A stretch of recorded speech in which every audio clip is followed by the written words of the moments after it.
What's up, guys, and welcome back to Beyond the Void Horror Podcast. My name is Alex, and today we're going to be doing a spoiler-free review of a movie called Superdeep.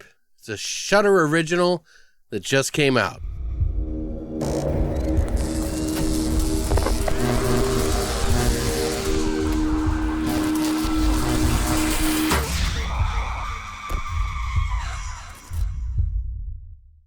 Now, Superdeep was also called The Superdeep. It's a Russian film that I saw a trailer for last year, and I have been anxiously awaiting to see this movie. Finally out on Shudder now, so if you have a subscription, you can watch it right away. This is an extremely ambitious sci-fi horror film and a first-time feature film for the director. So what is Superdeep? Well, it's based off the Kola Superdeep borehole that was one of the largest holes that's ever been drilled into the earth. This was done in Russia on the border of Norway, and they went over 7 miles down into the crust of the earth. Now, that's been beaten since in another borehole that's been drilled in Qatar, but this story is based around that borehole and the facility that takes place on top of it. Now, the spin on this story is that a Russian secret facility is running there in 1984, and they've been hearing some unexplained noises of screaming and moaning from numerous people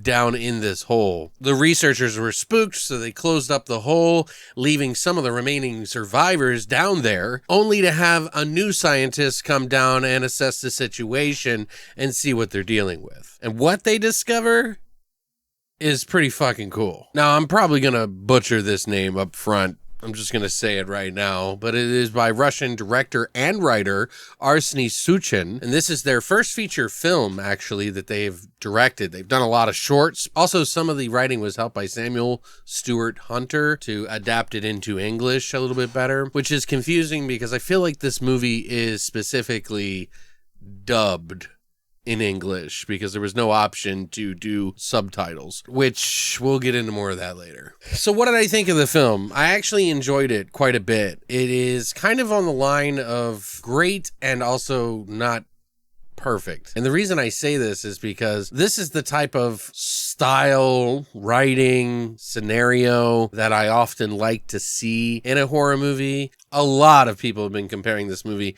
to The Thing, and that seems pretty apropos, but everybody says that about every movie, and it's never lived up to the hype. So keep that in mind. I would say The Void was also compared to The Thing, and this is probably closer to the pedigree of that.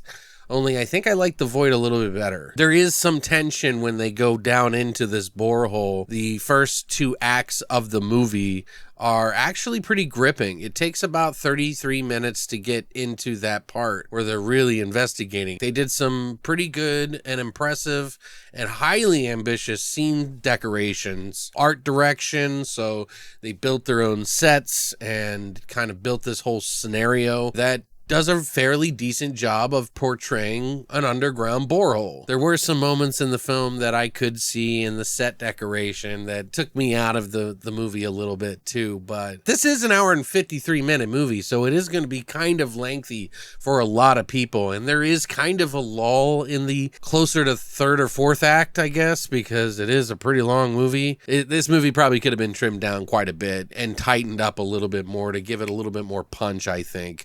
But, you know, this is a first feature film, so killing your darlings may be one of the hardest things you ever encounter. As a director, writer, this is your baby. For a movie that's only made on $2 million, guys, I mean, this is pretty ambitious for a fucking movie, and they actually kind of pulled it off. That's why I say it kind of reminds me of The Void in some regards, because they probably had around the same budget, although The Void has a lot more practical effects than this one, but they have it here. They actually have a lot of practical effects in this movie, and the only times that they actually used CGI is for parts you need it environmentally. It actually works really well, and I think they did a good job in the CGI here as well as the practical. And when they did the practical, the big things that you would think that you couldn't achieve practically, or would cost too much money or take too much time. They did it. I have to give it credit for that. This has some very creative practical effects things that they do in this film. It kind of reminds me of the movie Annihilation, if you've seen that, and some of the effects that they had in that, only that was CGI. This is straight up practical. But yeah, I like movies like this that go there, you know, they aren't afraid to go there. Although I wish I would have gone a little bit more there, I still enjoyed it quite a bit. I would say that this movie is pretty atmospheric for the most part. The dialogue is kind of thwarted by some of the dubbing. I don't know whose choice it was, but maybe they were speaking English and decided to dub them in English afterwards because it wasn't up to snuff. I almost feel like they should have just spoken Russian and let me read the subtitles, because I feel like there's an element that is missing from the movie when I hear a bad dub. It takes me out of it. And this is a serious movie, so to hear the inflection of somebody that sounds kind of overdone really kind of pulls me out of the movie, when this is one of those kind of movies that you need to be in. You need to get in deep. Super deep.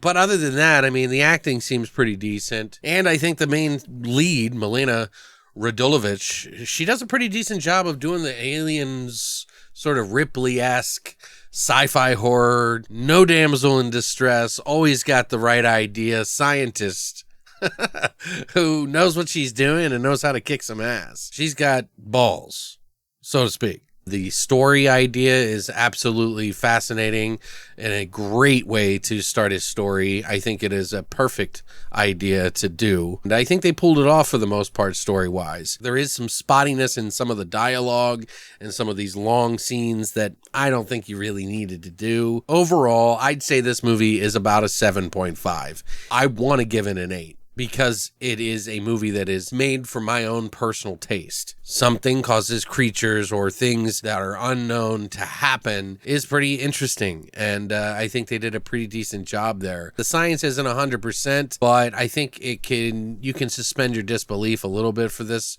ride, especially since we're talking about a $2 million budget film that is aggressively going after practical effects. Kudos to whoever decided to do that. I think that Arseny Suchin has a great career ahead of them, and I would love to see more in the future. I would hope that they would stay within this kind of realm to kind of like surprise and awe us with some ideas. I just like ambitious films, you know? There are flaws in this movie, and some people are going to not enjoy it, but people who like The Thing or The Void or, you know, really good stories that have a lot of those elements in it, I think you will enjoy this movie to some degree. Whether it's a 9 or a 5 is up to you. But for me, I think 7.5 is good, with me wanting to make it an 8. And there's no doubt that at the very least, this is going to be an honorable mention, if not on my list for the end of the year when I rewatch it and purchase the Blu-ray, because I will be purchasing the Blu-ray